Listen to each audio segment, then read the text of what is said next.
Some 300 years ago, Swiss mathematician and physicist Daniel Bernoulli discovers a direct relationship between the pressure and speed of a fluid flowing in a pipe.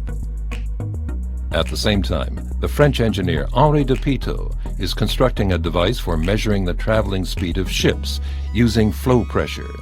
His instrument is known as the Pitot tube. Here is how this measurement method works. Pitot tubes have a rod-shaped measuring element that is inserted into the pipeline perpendicular to the flow direction. On the front and rear of this probe are several holes. Two separate tubes connect these holes to a differential pressure sensor, with its two pressure chambers separated by a diaphragm. The tiniest pressure differences in the flowing fluid can be precisely measured. The individual pressure taps are distributed along the entire pipe cross-section to ensure a representative measurement. If there is strong interference in the flow profiles, it's advisable to fit a second Pitot tube, rotated by 90 degrees. If the fluid is not flowing, the pressure before and after the probe is essentially the same. As soon as the fluid starts to flow, an additional impact pressure against the front of the probe is generated, also known as the dynamic pressure. On the rear of the probe, in contrast, only the static pressure, which is not related to the flow, is still measured. As a result, different values are detected in the pressure chambers of the sensor. Higher pressure against the flow and constant pressure on the rear of the Pitot tube. This pressure difference is a direct measure for the flow velocity and thus the mass and volume flow in the pipe. The higher the flow velocity and therefore the dynamic pressure, the greater the differential pressure measured. Pitot tubes are able to register the flow in both flow directions. This means that balancing measurements, for example in gas pipeline networks, can be carried out at any time. Continuous improvements have been made to Pitot tubes over the past decades. Devices with a built-in temperature sensor, for example, together with a flow computer, can also calculate temperature-dependent mass and energy flows. This feature is particularly important in industrial processes involving saturated steam or gases. A unique feature is that Pitot tubes can register flows in extremely large pipelines. This advantage applies not only to square ventilation ducts, but also to the measurement of flue gas or exhaust emissions in large chimneys of up to 12 meters in diameter. Pitot tubes from Endres and Hauser are being used increasingly in industry for cost-effective flow measurement. One method is flow measurement based on the electromagnetic principle. The basic physics of this principle can be traced back to the English physicist Michael Faraday, who in 1831 discovered that electrical current can be generated with a magnetic field. Roughly 100 years later, the Swiss inventor and priest Father Bonaventura Turliman applied this knowledge to electrically conductive liquids flowing in pipes and built the world's first electromagnetic flow meter. Let's take a closer look at how this measurement method works. Two field coils are located inside each electromagnetic flow meter. With the help of what are termed pole shoes, these coils generate a constant magnetic field over the entire cross-section of the measuring tube. Two electrodes which can pick up electrical voltages are installed at a right angle in the wall of the tube. The lining fitted on the inside wall prevents electrical short circuits between the conductive liquid and the metallic tube. If there is no liquid flow, no induced electrical voltage is measured at first between the two electrodes. The electrically charged particles of the conductive liquid are evenly distributed, shown here in water with red and blue particles. However, as soon as the liquid starts to flow in the measuring tube, the magnetic field applies a force to the charged particles. As a result, the positively and negatively charged particles in the liquid are separated and collect on the opposite sides of the tube wall. Now an electrical voltage forms, which is detected and measured by the two electrodes. This voltage is directly proportional to the flow velocity in the pipeline. Together with the known tube cross-section, the flow volume can then be calculated.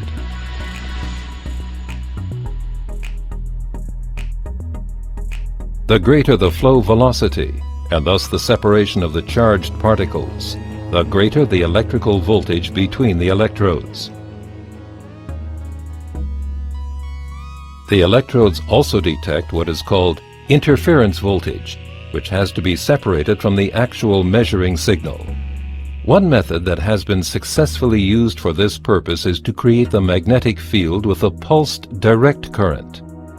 To do so, the polarity of the magnetic field is alternately reversed, illustrated here in slow motion. The voltage picked up on the measuring electrodes now constantly changes in polarity. As a result, all constant interference voltages can be eliminated. For example, electrochemical effects in the liquid, or external electromagnetic fields. Thus, the size of such interference voltages has no impact whatsoever on the actual measuring signal. The advantages of this are a stable measurement and a stable system zero point. With an installed base of over 1 million electromagnetic flow meters, Endress and Hauser has stood for flow expertise and superb area flow meters are suitable for measuring liquids and gases.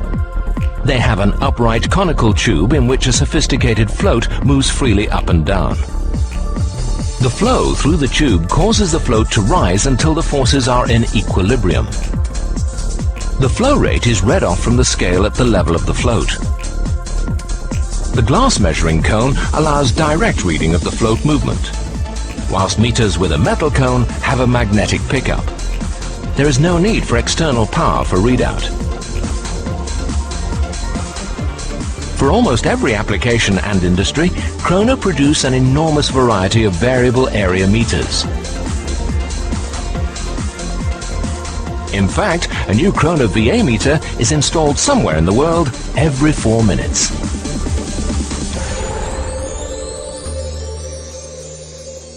Krona variable area flow meters are precision built. Extensive quality control during the entire manufacturing process ensures that cones and floats are within tight tolerances. The welding is fully automated, including inline testing. Every meter is wet calibrated in a fully automated video-based calibration rig to produce perfect results without any chance of human error. Krona customers are able to extend the functionality of their variable area flow meter by simply adding one or more modules. Limit switches, signal converters with analog and digital output, counters, all fitted on site without turning down the process in minutes. Krona variable area flow meters are easy to install and use. They cost substantially less than other technologies, both to buy and to maintain. In 16th century Italy, Leonardo da Vinci observed how vortices form in flowing water. Some 400 years later, Hungarian physicist Theodor von Karman described the physical laws that govern how these vortices take shape. Here's how this measurement method works. Inside each vortex flow meter, a bluff body is located in the middle of the pipe. This body is a kind of obstruction that disturbs the flow. Downstream from the bluff body is a mechanical sensor which can register the tiniest pressure differences in the flowing fluid. If the fluid is not flowing, no vortices form. As soon as the fluid starts to move and reaches a certain flow rate, vortices gradually appear downstream of the bluff body. These vortices are detached alternately on either side of the bluff body and are carried away by the flowing fluid. Zones of high or low pressure now appear downstream and thus create a phenomenon that is known as the Kármán vortex street. These differences in pressure exactly match the frequency of the passing vortices and are precisely registered by the mechanical sensor, shown here in slow motion. This sensor is unique because it's inherently so well balanced that pipe-borne vibrations of up to 1 G, pressure surges, and temperature shocks have no effect whatsoever on the measurement.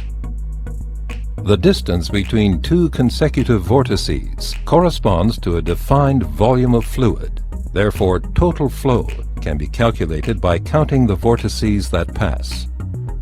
The higher the flow velocity, the higher the measured frequency of vortices.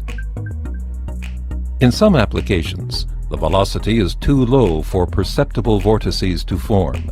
However, the velocity can be increased simply by installing a vortex meter that has a reduced cross-section.